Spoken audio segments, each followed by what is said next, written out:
Bienvenidos a un nuevo episodio de nuestro podcast. Hoy debatiremos sobre el contrato social, que tal como lo conocíamos se está disolviendo frente a nuestras miradas.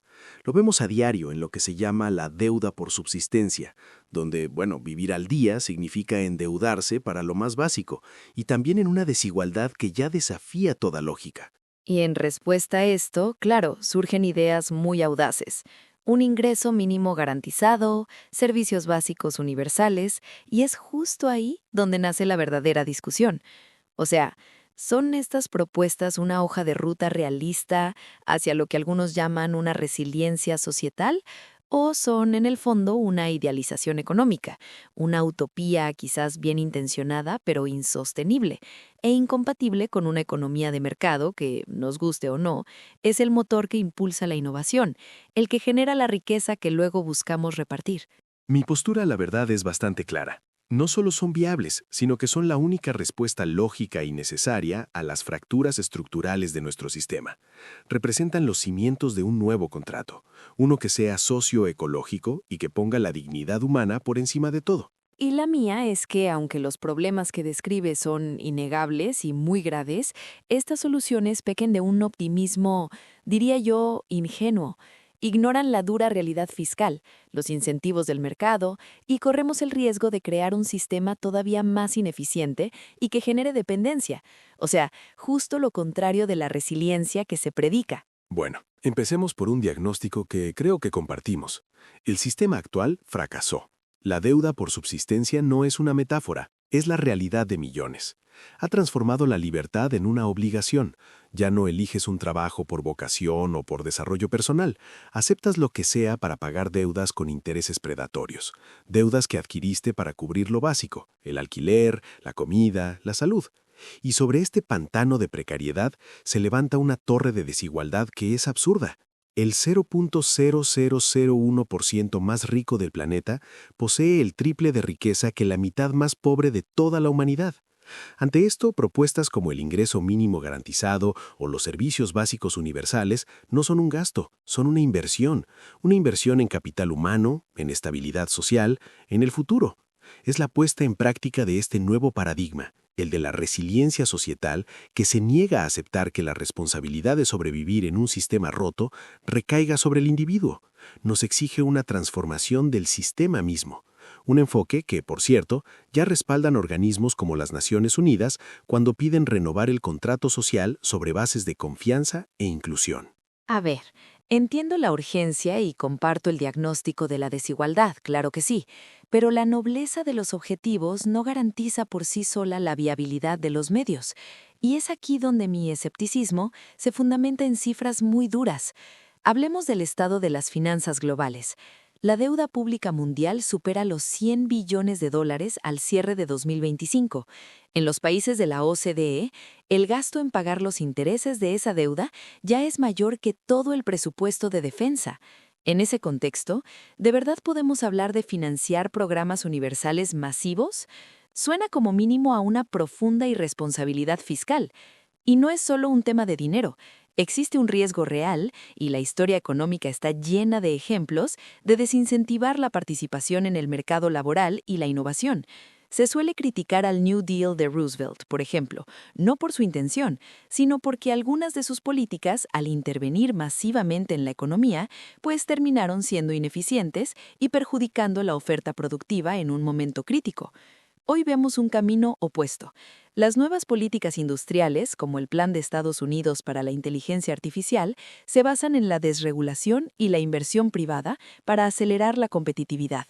Me preocupa que estas propuestas de servicios universales, tan cargadas de estatismo, terminen por asfixiar el dinamismo que precisamente genera la riqueza que se necesita para cualquier programa social. Ese es un punto válido, aunque yo lo plantearía de una forma un poco distinta. Tú dices que es fiscalmente irresponsable, pero yo te hago la pregunta al revés. ¿Cuál es el costo de la inacción? porque es que ese costo es infinitamente mayor. Esa deuda de $100 billones que mencionas no es un motor de crecimiento, es un ancla. Está desviando cantidades masivas de capital hacia el rentismo, hacia el simple pago de intereses a acreedores, en lugar de dirigirlo a inversión productiva, a infraestructura, a educación, a salud. Justo para romper ese ciclo, surge un concepto radical llamado constitucionalismo económico. Pensemos en esto. ¿Y si la constitución de un país no solo garantizara el derecho al voto, sino también el derecho a una existencia digna? La propuesta es que asegurar las necesidades básicas no sea simplemente una política social que se pueda recortar en la siguiente crisis, sino algo tan fundamental como la defensa nacional. Y esto no es una fantasía. Ya existen modelos como la economía social y solidaria que demuestran en la práctica que se puede combinar la sostenibilidad económica con una misión social generando empleo de calidad sin la obsesión exclusiva de maximizar el beneficio para el accionista. De acuerdo, el costo de la inacción es alto, no lo niego, pero esta propuesta tuya de constitucionalismo económico, con todo respeto, me suena a que podemos sacar una ley para que la realidad económica simplemente se evapore. Mi pregunta sigue siendo la misma y es muy concreta. ¿De dónde van a salir los recursos? Los mismos informes que citas señalan que los estados ya actúan más como gestores de deuda que como garantes de derechos, y el panorama a corto plazo es todavía más complicado. Casi la mitad de la deuda de los países más ricos, el 40%, vence antes de finalizar 2026. Eso significa que los gobiernos se verán forzados a lo que los economistas llaman consolidación fiscal, que para el ciudadano de a pie se traduce en una sola cosa: recortes. Recortes en salud, en educación, en infraestructura. No es un escenario para lanzar nuevos programas masivos, sino para apretarse el cinturón. Entonces, ¿cómo convences a los mercados de capital, esos que compran la deuda de tu país y permiten que funcionen, de que acepten una menor prioridad de pago sin que provoquen una fuga de capital y una crisis inmediata? Ignorar la realidad de los mercados es como navegar ignorando el estado del mar. Pero es que ahí, justo ahí, es donde el argumento se vuelve circular. Protegemos la estabilidad de los mercados a costa de la estabilidad de la sociedad, cuando el orden debería ser exactamente el inverso. Y esto me lleva al segundo punto clave: la supuesta incompatibilidad con la innovación y el trabajo. Rechazo por completo esa premisa de que la seguridad económica básica nos vuelve perezosos. Yo creo que es todo lo contrario. Piénsalo, ¿cuándo eres más creativo?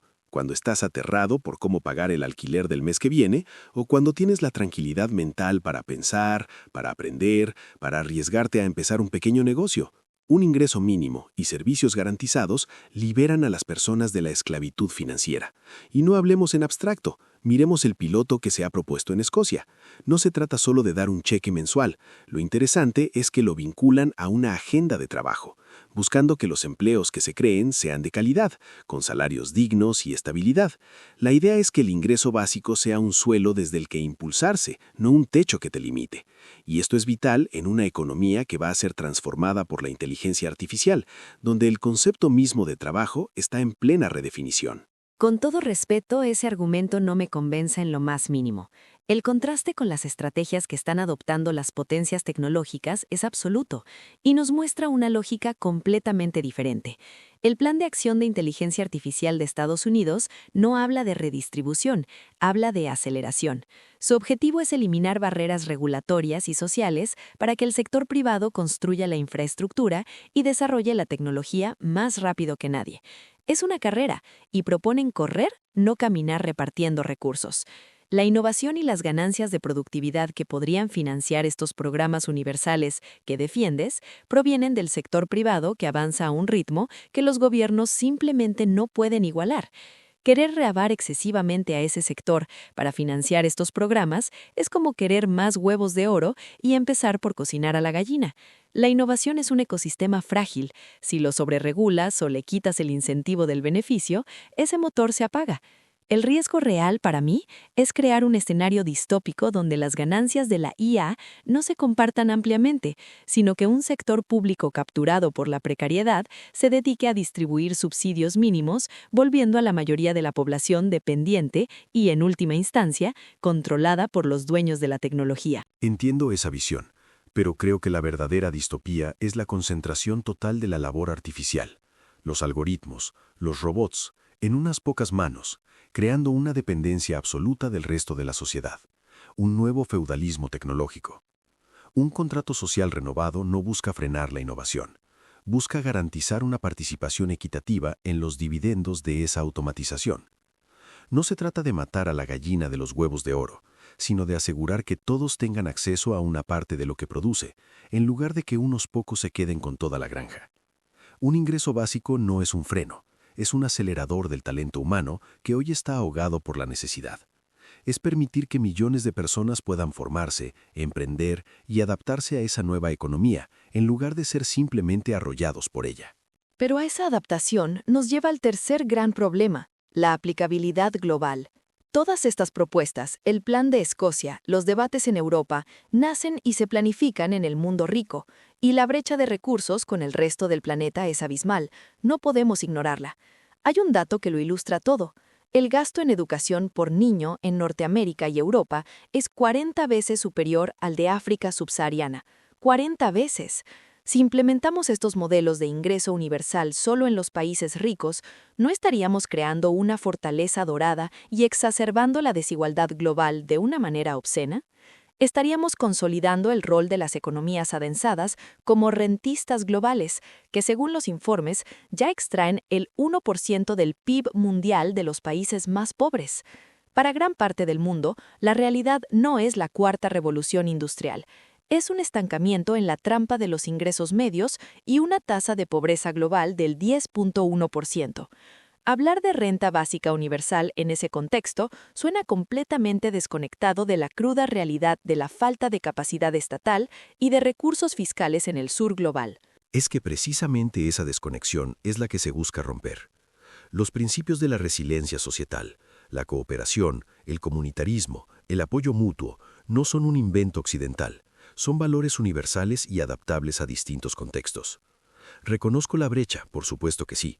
La brecha digital, por ejemplo, afecta a 3.800 millones de personas, pero la protección social digital también puede ser una herramienta para saltar barreras geográficas y burocráticas para fomentar la equidad de una forma nueva. Y sobre todo, el concepto de contrato socioecológico es por definición global.